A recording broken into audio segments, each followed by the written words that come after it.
Hi, I'm your host, Nate Shear, and welcome to the show. This is MindForce, the podcast for love, life, and learning, where your mind matters. Today, we have the SOW Command Chief. We're going to be talking about real resiliency or mental toughness.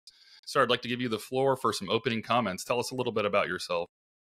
No, I appreciate it. First off, I'd like to just say thanks for inviting me to come do this. I know it's been quite a bit of a challenge to link up the timeline to get it to happen. So thanks for being persistent.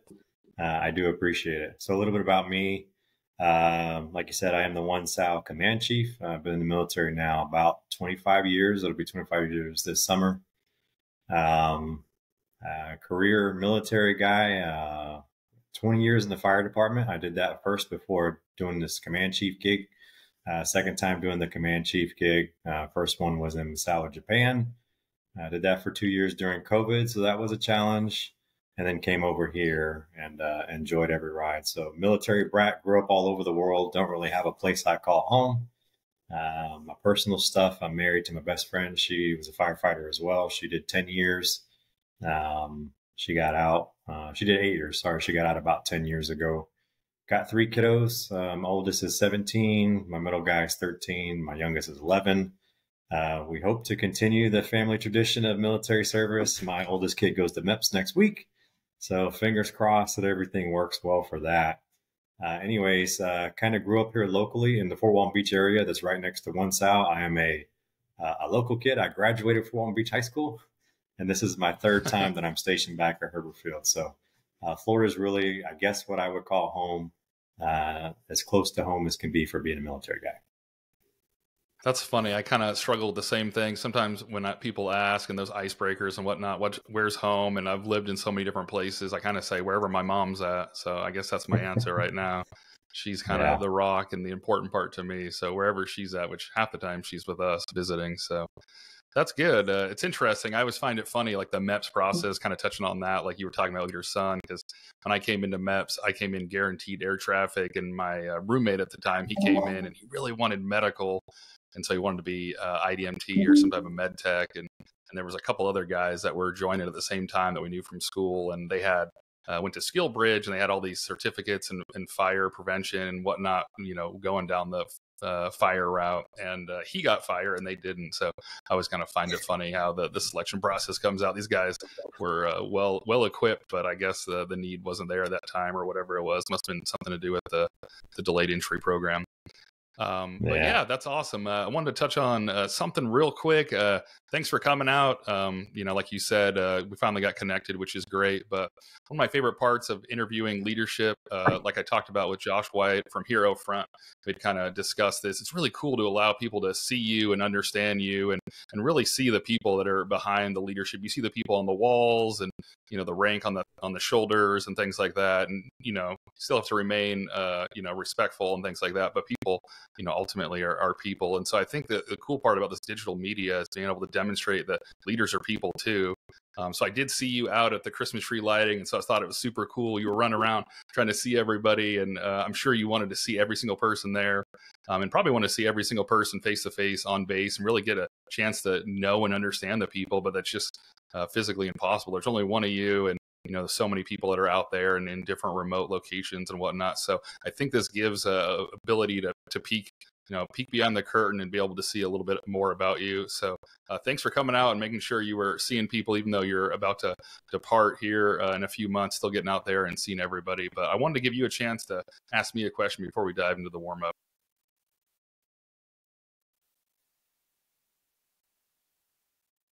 Yeah, you still got me? Yeah. Okay. Yeah.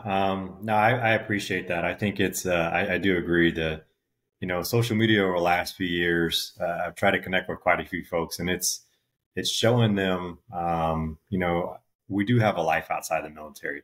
And I often tell folks that, you got to find that good strike of balance. And if I'm not out there showing who I am outside the military, and yeah, you can do all the great things and be a person. And I love to be Joey as well as I love to be Chief.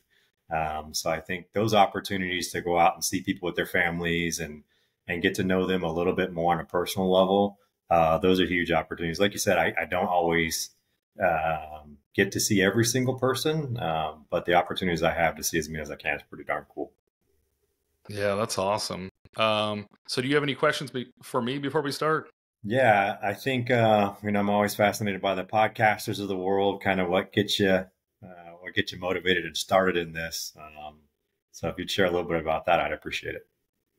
Yeah, absolutely. So I have a very active mind, and I feel like if I'm idle, I kind of go crazy. So I kind of continuously work on one thing or another. So I worked full time, active duty, up to 8 years, and got my bachelor's. Was lucky enough and blessed enough to be able to commission, and then took a year break to really learn my job and make sure I understood that. Then got my master's, moved in, got my PMP. Those were like big milestones that I really wanted to check off the list. And then at that point, I needed something to work on, keep myself busy before I drive my wife crazy. And so I really wanted to write a book, but I realized I really need to play to my strengths. And I've been talking way too much my whole life. So it's funny.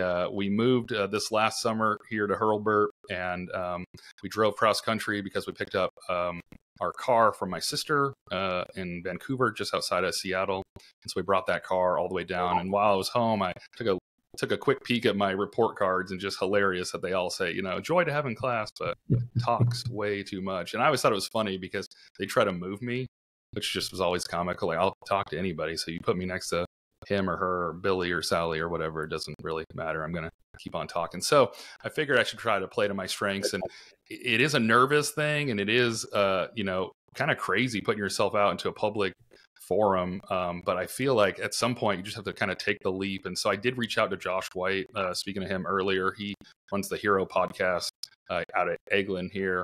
I reached out to him from Okinawa, Japan. I missed him once, and then the second time he picked up, and just amazing how there's so many good people out there. Told me what he uses and how he works through it, and gave me the whole lowdown as I'm going into a battle rhythm thing for an exercise. I think there was like a WIT meeting that morning. So I'm like driving to WIT. I got all my gear like about to be put on, and talking to Josh on the way in. So good people out there can really help you, ease the transition, because it is a little scary. But knowing people are just there and wanting the best for everybody, and not even competing, which I think is really cool. I've talked to a lot of different people in this space, and no one's ever really like tried to put me down or anything. Give me ideas, give me feedback. And even though we're in the same space, I think everyone just wants the best for everybody. And especially being in the mental fitness mind space, I think it's a little difficult because it's something that's hard to talk about, but we need to talk about it. Yeah. So we'll have some serious conversations and keep moving forward. No, I appreciate that. And yeah, I've seen his podcast. He's been out there quite a bit, putting himself out there. So I appreciate all the perspectives that he brings as well. Absolutely. I mean, the core of the whole thing is just trying to work on and become better people. And I feel like we do a really good job of that in the human bodily physical form, right? So we have the different pillars and things like that, and we'll work out and we'll talk about reps and sets. And, as people are walking around, I'm doing back and buys today. But no one, really, I mean, I think we're getting a little closer, but I don't hear a lot of like, I'm going to sit in the park and meditate. Like, that doesn't really happen, but that should be the same thing. Like, how are you finding ways to better yourself? So today, talking about that resiliency. So it's just these things, you just put more tools in the toolbox. You'd rather have the tool before you need it. Yeah, it's resiliency. We've been talking about it in the military for quite some time. And what fascinates me, and I think what I'm trying to understand better and better, is the, changing generations and how different generations become more resilient, maybe easier than others. But I think that's where sometimes we struggle in the military, is trying to understand the needs of all of our, we got quite a few different generations serving in the military between our civilians too, in some sort of capacity. So how are we taking best care of our members? And until we understand how we all recharge, whatever that looks like, I'm always just out there trying to get more information. That's a good point. Yeah, I remember when I was at Edwards, a lot of people stayed there for the longest time. We'd be getting people having their 30 and 40-year pins. They worked at one single location for 40 years. And so that person is wildly different than, someone that grew up and came up through COVID. So that's a really good point. True. So I'd like to move into the warm-up. I'm going to steal a few questions from my interview with the Shogun Chief, Command Chief Ronnie Woods. That was a great time. But I liked a few of those questions, and it kind of fit with yours as you're going to exit here. So the first question reflecting back on your time, what were the highs and lows during this assignment? During this particular assignment, I mean, the lows, to be honest with you, the reality of what we do from time to time and the amount of people that serve with us, losing people, right?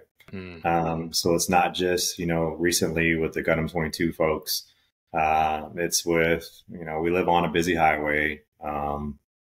Unfortunately, those type of things happen. So some of those lows are helping people navigate through those things. And it's just the life stuff that we deal with when you have thousands of people that you're working with. So those were definitely lows. The highs have been week to week and day to day. I mean, it's not a high necessarily isn't something that you feel super like you achieved something great. It's someone telling you said something and they took it back. It's that note that you have on your desk that somebody left for you that said, "Hey, thanks for thinking of me," or "Thanks for recognizing me," or "Thanks for what you said this one time. It changed the path of my life." So those highs come so often.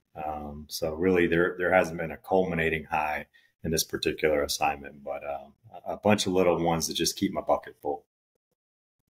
That's interesting too. I feel like there's a lot of times where you don't even know either. I remember I had an incident where I was out of Kadena and I was the flight commander of logistics out there. And so I had a larger flight and we were going through COVID, like you had mentioned, a lot of challenges with that. And so the rules were changing so rapidly with quarantine and where you could go and what you could do. We had, different quiet time hours and whatnot. And so the best thing I could come up with is every Friday we'd meet real quick and I try to get the information out before the weekend because sometimes it would change throughout the week and I didn't want people to get in trouble. So we do that and I'd end the meeting every time with "I love you all." And I know like that term kind of freaks people out, but I think there's different, forms of love, obviously your spouse and your kids and things like that. But wanting the best for everyone is really, I think all that boils down to. And so we had a guy, he ended up admin separating but he caught me right outside the holiday party as he was leaving on his last day. And his brother had passed away, and his brother was his best friend. He said, "I was in one of the darkest moments of my life, and you telling me, that you loved me was really important and helped me get through that." And that was a year before that, a year. So a year, I didn't know. I just went out there and was trying to do the best that I could. And sometimes you don't get any feedback, or it's super delayed feedback, but you just have to do the right thing. Yeah, and I feel sometimes what I worry about more often than not is, words and actions are so powerful. You'll often hear about times where you made an impact like that, where you got it right, where you said something that it resonated with somebody and they thought about it, and had the courage to tell you about it a year later. But in that same vein, some of our words in a negative light can stick for quite some time. And normally we don't get that feedback. Hmm. And you didn't mean anything by it, more than likely, right? You didn't mean anything by it, right? So that's what I've noticed in these positions as I've, climbed with a little bit of more folks that I'm in charge of, an opportunity to speak to a lot of people. Is just words really matter, and you got to be super calculated in what you say, because taking it the wrong way, again, you can turn somebody off pretty quick, or maybe they're having a bad day. You're going to make them have a worse day just by some words that are poor choice by you. But yeah, good point. Yeah, that it's interesting too, because one thing I was going to mention earlier, we just had the helicopter crash there in Southern California, and then the Gundam as well. And one thing that just always drives me nuts, and maybe it shouldn't, and I should just let it go, but every time it comes out in the news, it always says routine training. Like, there's nothing routine. If you can possibly lose your life at work, that's not a routine day. That's not like scanning papers. That's not routine. Just doesn't feel right. It feels like it's trying to be minimized in that thing. If you can lose your life, that's yeah, it's something else. Yeah, good point. So I'd like to ask a few questions about mental health, because that's kind of the focus of the podcast. So did you have conversations about mental health growing up? Was that a part of your life? No, I don't feel like we really triangulated that term or resiliency. Like, I feel like growing up, that wasn't a thing. And not that we didn't care about mental health, or not that we didn't do some of the same things we're doing now to take care of one another. It's just I think as probably a country and maybe as a world, we just didn't key into what we were actually doing and maybe some of the negative impacts of not doing some of those things. So, what we mental health, when I was growing up was maybe a conversation with my dad about something, conversation with my big brother about something. And it wasn't necessarily, well, I'm having this conversation because I'm having some mental health issues. It's just things we did to cope with our problems. And as I think we grew as a country over the last couple of decades, I think we have focused on it, but I just think we're terming it as something different. But I don't think that we've ever thought mental health was not a concern. It's just you have clinical mental health things, and then you have feel good mental health things that have been all around us for a long, long time. Absolutely. And I think one core thing I've mentioned on other episodes, but I'll continue to foot stomp it, is that continual care, trying to take care of things before they become the worst day. I made the joke in another one. Can you imagine go to the gym and just run on the treadmill once? Like, no, you do it 3 times a week, and you make sure your cardio is okay. You don't just wait until it's really bad and before you start working on it. So definitely schedule some appointments or however you recharge and keep up with it. Yeah. So I want to ask one random question just to throw a wrench in it. What are your thoughts on warrant officers? Well, that's funny. I just got that question yesterday from a young airman. And, if there's opportunities for us to serve in a different capacity, I mean, our other services have been doing it for quite some time. We dabbled in the Air Force a little bit about, I don't know how many years ago, when we had enlisted pilots for RPAs and such.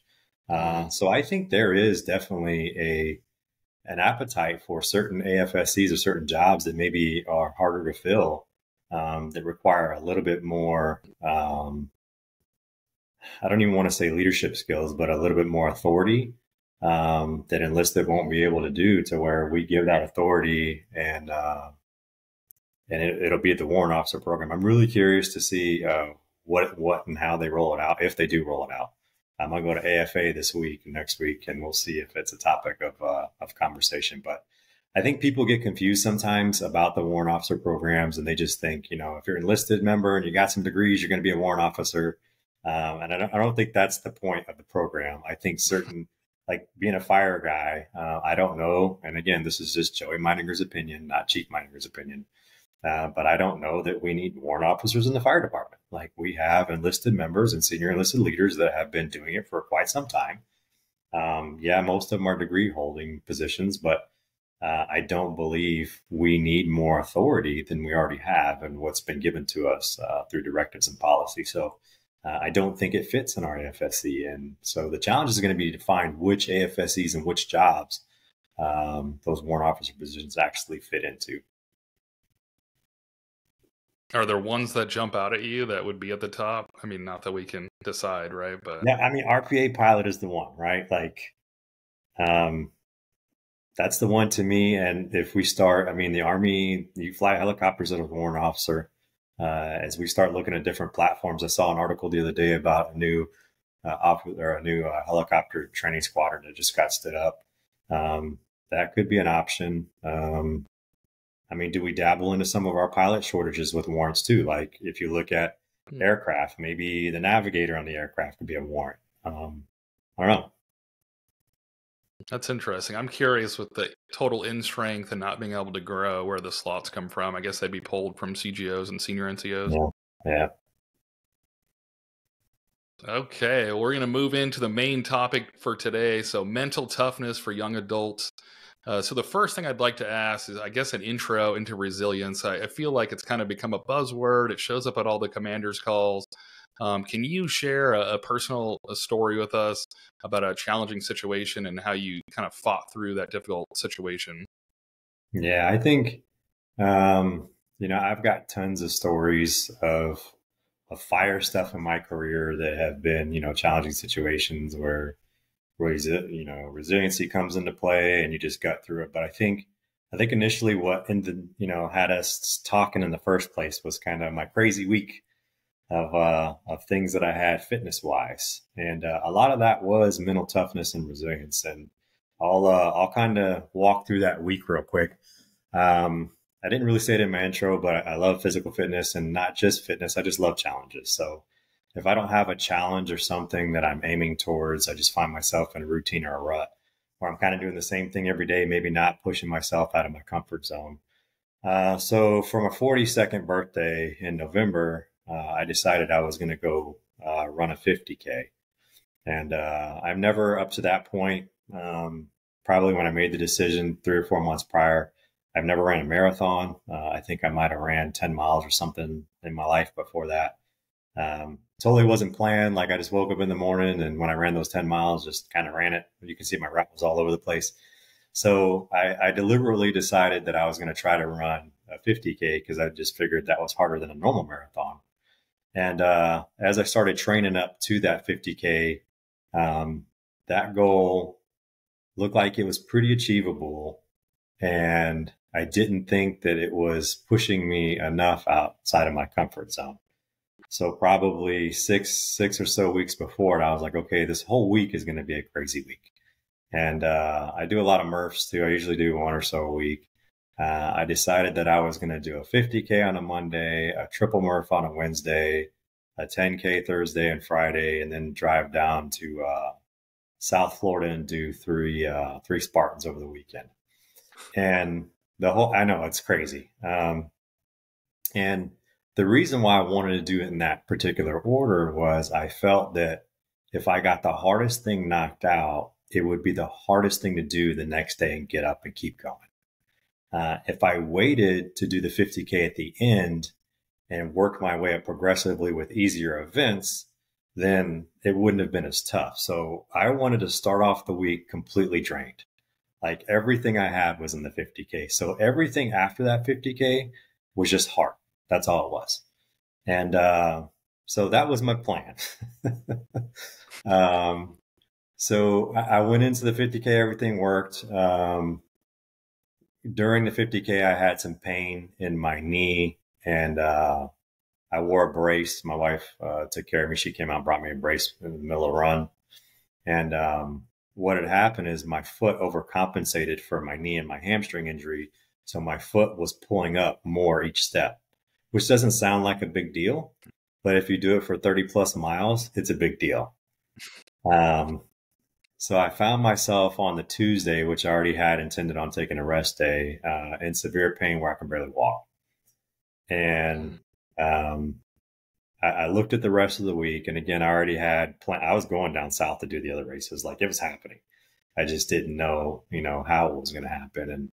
And the Wednesday came around where I was going to go do the 3 MRFs in the morning, and I hobbled out of bed, and my legs still hurt. Of course, I took some Motrin and all that stuff, and I didn't know how I was going to do all those MRFs in a row that day. I didn't understand like how it was going to happen, but I couldn't let myself give up and fail. Like, I thought, you know what? I just have to drive to the gym. Like, that's the first step. So I did all my things like I normally do in the morning. Ate a little meal before I worked out, drove over there. And the whole time I'm driving, I'm thinking to myself, like, how I can't even barely walk. Like, how am I going to get it done? And, but I put my vest on, I just did all my stuff, and I started walking on that track. And I probably walked about a quarter of a mile. And I was like, okay, I got a quarter mile in. I mean, only 5 miles and 5 3/4 left, right? Because that's what the triple MRF ended up being, the 6 miles. And I just didn't stop. And when you're in the moment, you don't think about it. You're just trying to get to the next thing. Like, what's the next thing? So to me, I was like, after this quarter mile, I'm going to try to at least heavily walk for a quarter mile. And eventually I ended up that 6 miles with a slow jog. And I still finished, I think, 3 hours and some change total. And then it was like that for the rest of the week. It was every day waking up. How am I going to do another 10K the next day when I can barely walk? I'm going to do it again. My whole 7 or 8 hour trip down to Sebring, Florida, I'm driving thinking like I can barely push the gas pedal. how am I going to start this Spartan? And it was the same thing every day. I just wake up like I normally do. I put my brace on, I tighten it. Each day I was getting more and more swollen. But I finished it. And, even inside those Spartans, there was challenge. It was like this whole week was supposed to happen to me to see how tough I was. Even during my long Spartan, when it was like an 18 miler, I had trained for that for quite some time. And so I brought all the gels and all the salts and all the electrolyte stuff I needed. And, my plan was to do that every 3 or 4 miles. On mile 3, when I went to do my first kind of rehab, for lack of better terms, on my nutrition, all my stuff fell out of my pocket. So there was nothing, and I had 15 miles left. And well, what are you going to do, right? Like, you're not going to quit. I already drove all the way down there, like, I'm going to do it. And that's the key to I think to all resilience, right? Like, sometimes we don't know how we're going to get something done, and we can sit back. Like, I could have sat in my car that morning and I could have stared at the track and like, hey, I don't know how I'm going to do this. I could have called for help and said, hey, what do I do? If I called a doctor, they'd probably say, stop doing what you're doing. But it just takes the first step, right? Like, and then you realize, okay, my foot's not going to fall off. Like, I'm not going to do irreversible damage. Like, it's okay. And I think too often, whatever adversity we face, it's too daunting. And we look at it and we're like, I don't know how to tackle this. I don't know how to get out of this hole. And we just kind of sit there and we stare at it. And we hope that someone's going to help us out or reach a hand in or whatever it may be. But a lot of times it's on us to just try. You got to try something. And I think that's where we fail too often in being resilient is some adversity is a lot and it's challenging and we just don't think we can get out of it. Yeah, I think that's definitely true. And something that I just find odd is it seems like people want resiliency, but they don't want the hard work that goes into it. You don't get it for free. You don't get it easily. It doesn't magically show up on your door. And it makes me think of two things as you were talking through that. I remember an interview with a person going through Navy SEAL training, and I wish I could remember his name, but they were asking him how he got through. And he was saying, I just thought of the next meal. That was his thing the whole time. He's like, get to lunch? Okay, cool. And he's freezing. He's on the beach, just like, worst day of your life, worst hour of your life. He's like, okay, I'll just get dinner and then breakfast. And so he just next meal. And so that was one thing I thought of. And the other thing I thought of was, I think it's James Clear, Atomic Habits. I think that's his name. That book, I really like one thing that he mentions in there is you make a decision, one way or another. You don't really remain the same. Remaining the same isn't really a thing. So you either make the choice or the decision to get out of the car and start running the race, or like you said, sit in the car and, like regress and go the other direction. Like, I think a lot of times people think if we just sit and do nothing, like nothing will happen. But I don't really believe that. I think what he kind of brings up in the book is more accurate. You either get better or you get worse. Those are the only two options. There's really not a lot of remaining, with diet and exercise and things like that. If you do nothing, that's not doing nothing, it's regressing. And so you got to make the choice to go the other direction. So that's a good example. Yeah, that's a good point. I think, for me, go ahead. No, you can go. Yeah, I think for me, I struggle when I see people doing nothing. And that's where, like, I feel like often the first step in being resilient is what can you do on your own? Like, what is it that you can do without help, period? Like, what do you have the heart and drive to do by yourself? And there are certain things you cannot do by yourself. I will say that 100%. But what can you do by yourself? And sometimes I fear like if we don't allow people to make those first steps by themselves, they'll always rely on somebody else to make it for them. And I think it's an important thing to bring up is it diminishes, right? So back to people want the resiliency. You get the resiliency from accomplishing and tackling the difficult thing. I'm turning from the microphone, but turning back and looking and saying, hey, I I did that. So if you do have someone, like you said, there's some things that you will need to ask for help and things like that. But that pride and sense of accomplishment is going to be higher if you did it. I mean, if you have to have that assistance, of course, but if you want to build true resiliency and not what you hear about a commander's call or buzzwords or things like that, that's accomplishing something that's difficult and getting on the other side and realizing I did it. That's fine. I can do it again. Yeah. And I think, it's a spectrum, right? You have a spectrum of what you need to get yourself out of that position. And I use this analogy pretty often. You have to figure out on that spectrum the least amount of help you need to get you out of the problem. And the analogy I use is working out.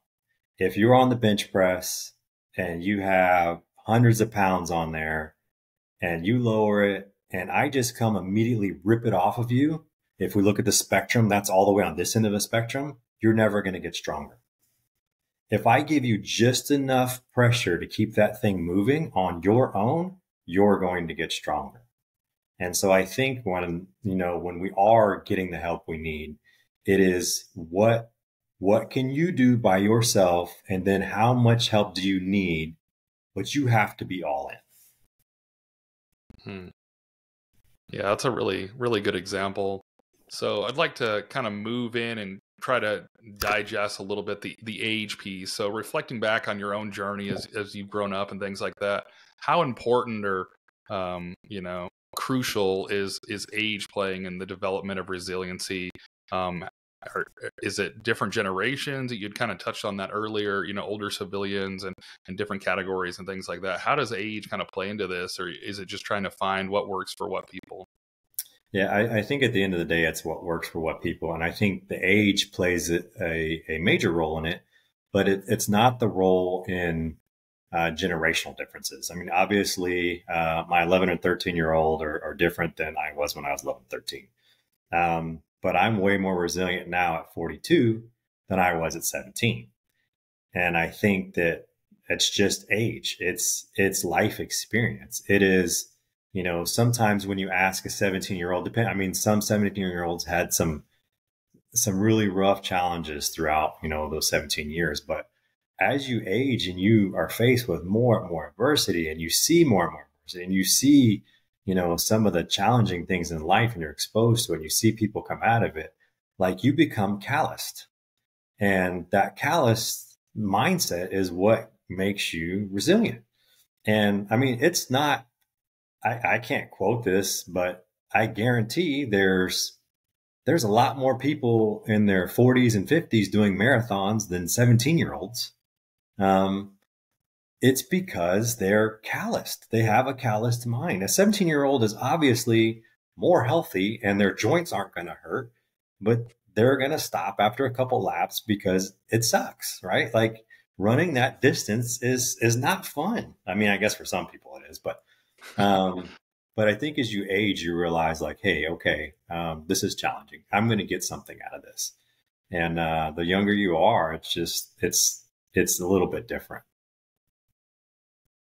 Yeah, that's a good point. I had Laura on one of my initial episodes, and she gave an analogy for resilience, which is probably my favorite one because I've heard the rubber band a lot in the military, and it's always bouncing back, but I never really understood or didn't feel like it applied very well. But she referred to resiliency as paper plates.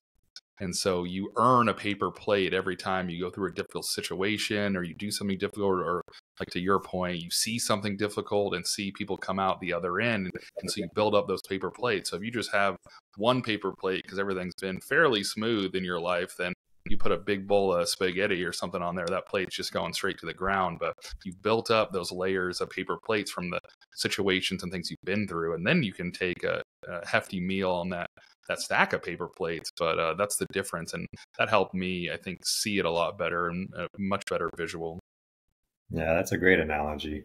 And it's through time. I mean, I again, to be clear, I don't want to take away that we have 17-year-olds and 15-year-olds and 12-year-olds that have a lot of paper plates. Like that's a fact. But me in particular, I had a pretty easy childhood. So I I didn't face much adversity coming up. And even throughout my military career, like minus challenging emergencies and stuff like that, there wasn't a lot of, I've been pretty fortunate to have a pretty, what I consider normal life with not a lot of things that have really got me to negative places. So yeah, that analogy is pretty spot on. So I'd like to ask about emotional resiliency. You'd kind of touched on, you're older and running the marathon, or I guess ultra marathon at that number of miles. And so as you're going through that, you have the brace on, things like that. So you have, some limitations there in the physical aspect, but what's the inner monologue, or what's kind of going through your head as you're moving through these difficult things, and something that someone could take and use that actionable, this week? Yeah, I think it's just the decision you make to not quit. And I think, you can maybe, I knew going out there, maybe I was going to be slow. Maybe there'd be a little bit more pain, but I wasn't going to quit. And that's the biggest part of, I had an opportunity to go to basic training last week, and got to see all the new recruits. And we spent a little bit of time in Naval Special Warfare, where I watched some folks that are assessing through, whatever, either TAC-P, combat controller, or SEER, or pararescue. And I got to watch a little bit of their evolutions, but I watched some water stuff. And water is a great equalizer of everybody in these accession courses. And I watched one of the guys during the evolution. I heard an air horn, and I didn't know what that meant. And I asked the colonel next to me, I was like, "What's going on?" They're like, "Oh, that guy he quit." And I was like, "What do you mean he quit?" He was like, he just quit. He said he had enough. I'm like, what? I don't even understand that. Like, how is that an option? Like, how do you quit? And again, I'm not the guy that's in the pool getting all the water shoved down my, head and all that stuff as they're teaching me how to deal with water in a crazy environment. But I think that's the mindset. I think it's, your body is a machine. Your body will quit when it needs to quit. Like, if you're tired and you're running, like, your body you will pass out if you're not getting the oxygen you need to your brain. That will happen. And I'm not saying you run until you pass out, but like, your brain and your willpower to do something shouldn't be your limiting factor. And I feel like oftentimes that is the limiting factor, because people think they can't. Like that airman, or whoever he was, he may not have been an airman out there that day. I assume he was. His mental toughness is what made that decision that day. Yeah, that's difficult, isn't it? It is very difficult. So I'm curious. You had touched on, getting out of the car, running the marathon, and making the choice, but these all sound like choices that a person can make. What advice or tips do you have where, there's external things, the world, there's so many different things. You briefly touched on, the adversity of, some 17-year-olds already have a lot. And so what is your advice, and where it's not as much in your personal control? Yeah, I mean, we're all dealt different hands. But at the end of the day,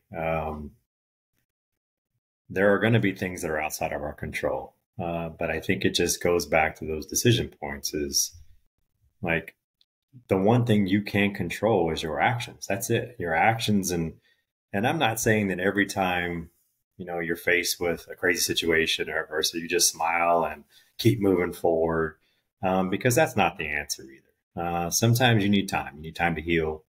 You need time to really process what's going on with you. But then you have to make that deliberate decision to do something. And like, it all starts with that particular decision. And, at the end of the day, whether it be a decision of getting out of the car, whether it be a decision of, conquering whatever adversity that you have facing you right now, you have that decision. And it may be a decision today or tomorrow, the next day, but If you never make the decision, you're never going to move forward. Absolutely. What do you think the biggest challenge you've overcome in your mental fitness? Really, like I said, I've been extremely fortunate my whole life. I haven't had like a super low moment. I haven't had things, like I said, the most stressful times I've ever had, I've put on myself. Either things I volunteered for or making myself uncomfortable in situations. Like I chose most of the stress that I've had. I mean, there's a few calls throughout a 20-year career in the fire department that have caused me quite a bit of stress that I've got on the other side of, and not all of them worked out the way I needed them or wanted them to work out.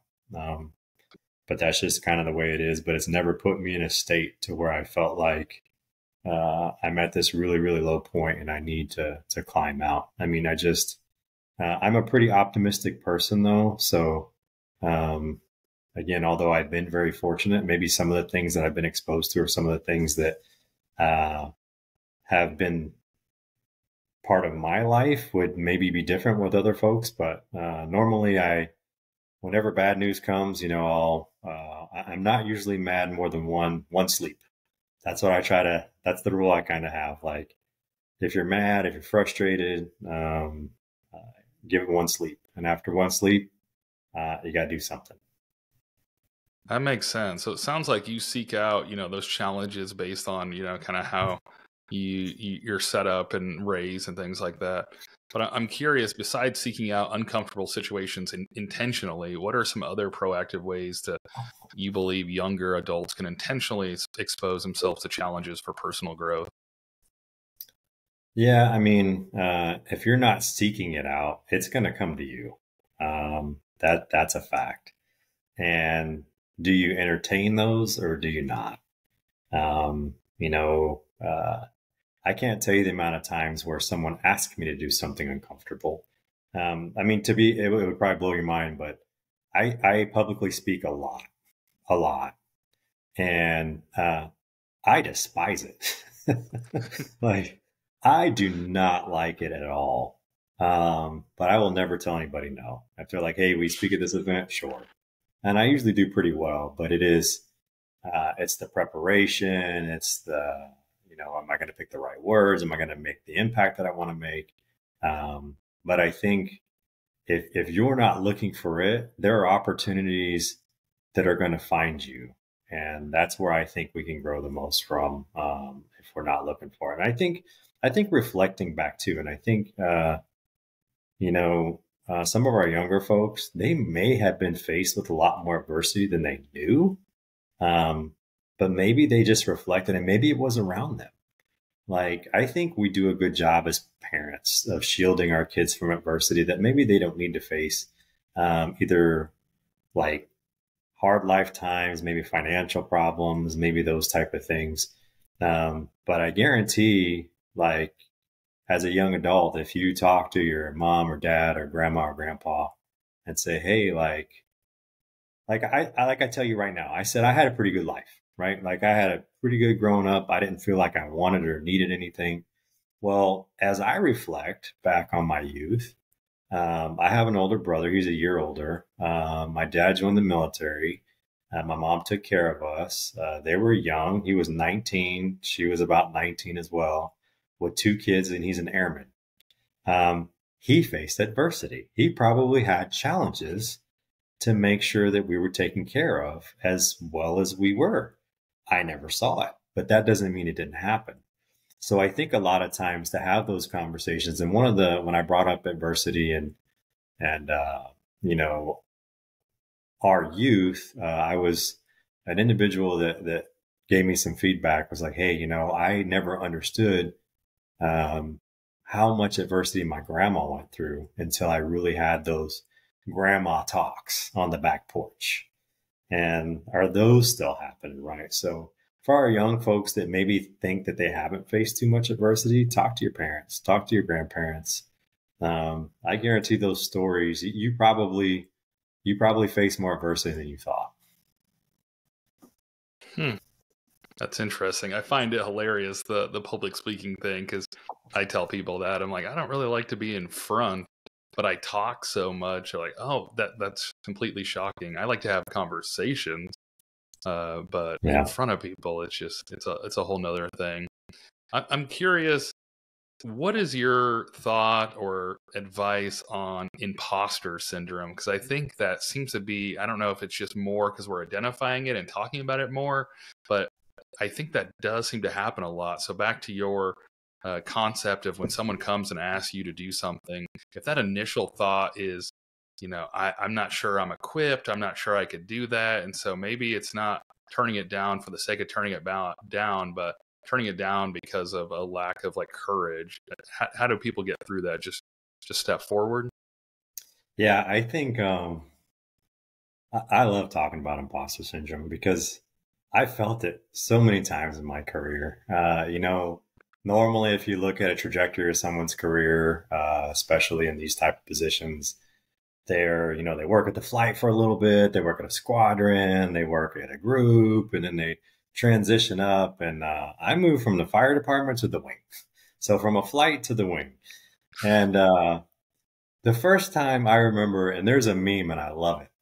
The first time I remember sitting at like the wing table as the wing chief, the meme is a picture of everybody sitting around the table and they're all in suits. And then there's Big Bird in there. Like, I totally felt like that because I'm like, dude, I'm outside of my element. I have no clue what they're even talking about. But what I've realized is,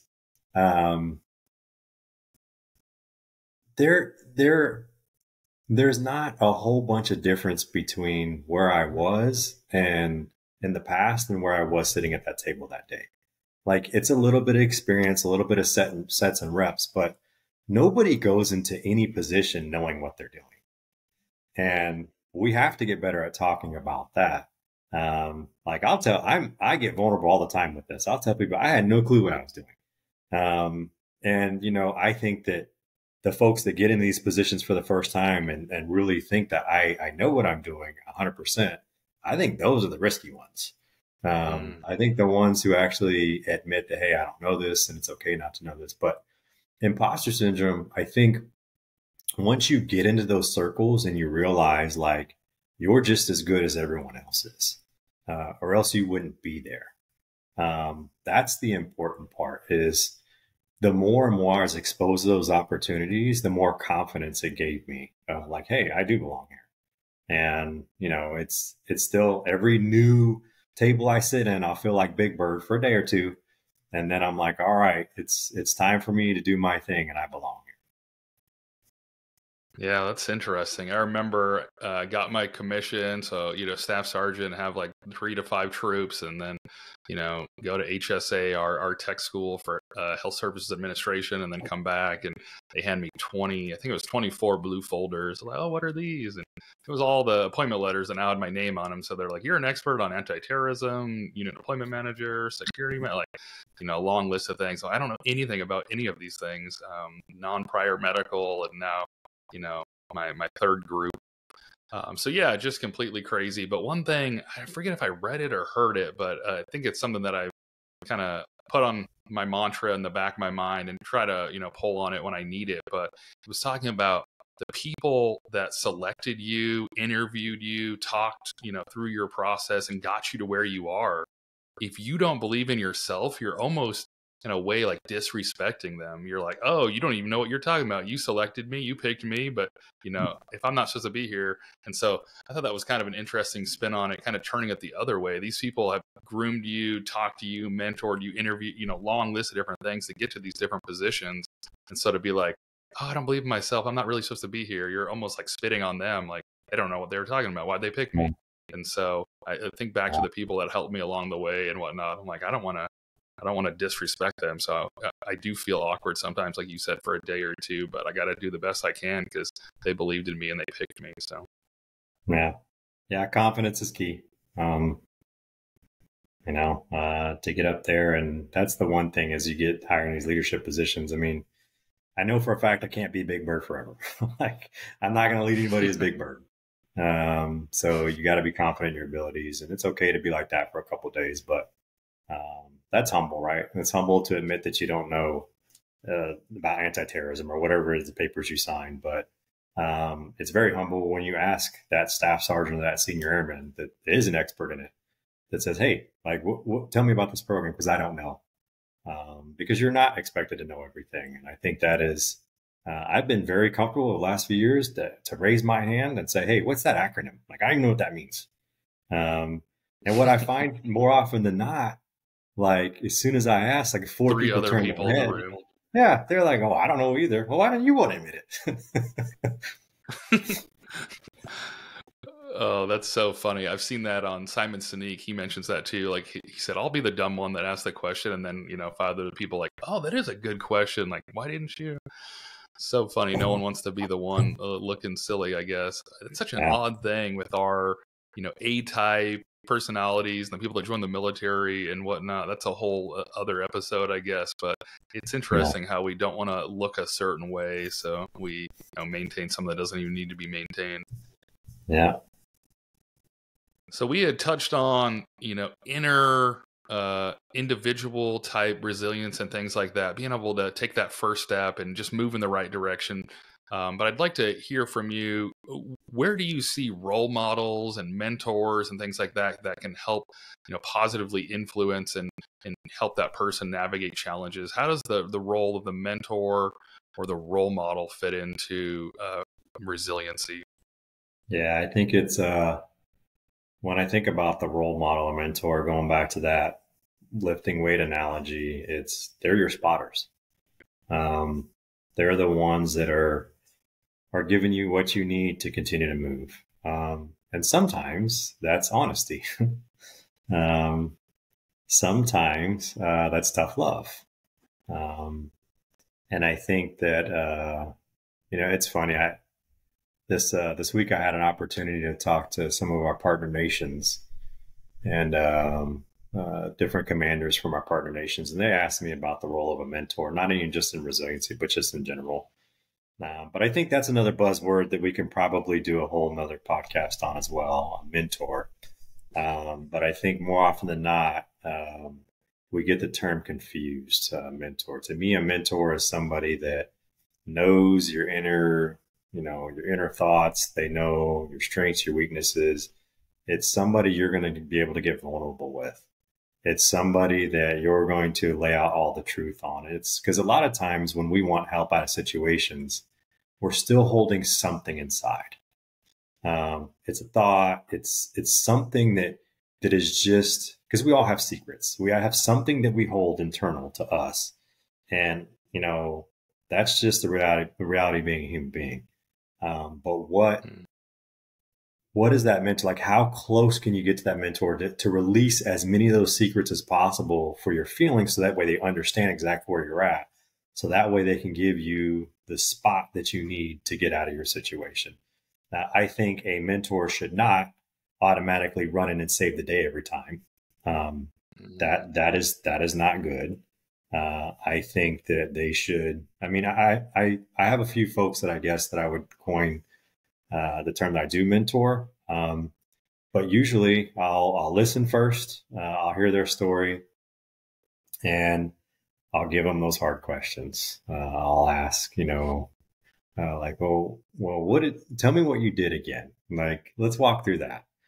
And I think that that's the role of helping face adversity is when you're facing challenges, the individual who's facing the challenge, in order to get moving in that first step, a lot of times we don't take accountability like we need to. So what did I do here? Like, has the world just come down on me because I have bad luck? And that's all the adversity that I face is because of my terrible luck. And sometimes it is, right? But I think a lot of times we create our luck. And, if we don't start owning some of those decisions and we don't start taking accountability for our actions, then we're going to find that mentor always reaching in to help somebody out. So it kind of starts at that level, I think. So you see it as more of a blend mentor / coach being able to kind of help through situations instead of the savior. Yeah. That makes sense. Um, so since this podcast is focused on mental fitness, what's a actionable tip someone listening right now, not yours specifically, but just in general, what's an actionable tip someone could take this week and put into their life to improve their mental fitness? I think taking the time. I think taking the time to really focus on where you're at. I don't think we slow down enough. I think that we are all busy. And when we're not busy, we're doing something that makes us busy. We're on our phones, we're in front of a screen. I find more often than not, we don't have quiet time. And I think, you may be facing more adversity than you know, and maybe it's just going to continue to compound until it becomes too much for you, because you don't take the time to sit back and reflect exactly where you're at. So, it's funny. I would never thought, and I'm not in it yet, but like meditation and stuff really, really interests me, because it's that just escape. It's just you. It's your thoughts.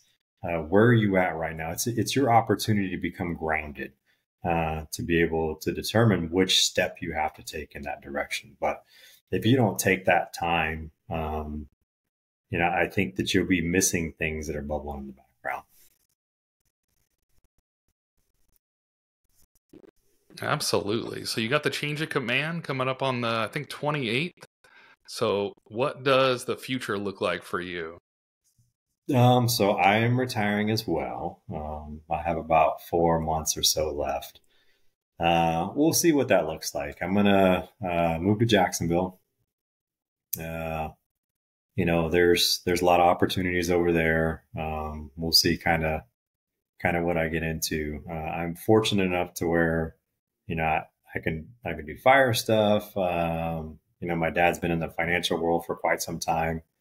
So that looks pretty appealing as well, to be able to help people out with their financial goals. So I'm not really sure. I just know that it's going to come pretty real, pretty quick in the next few months. And just going back to basic last week, and I got to go to the fire academy a couple of weeks ago to go spend some time with them.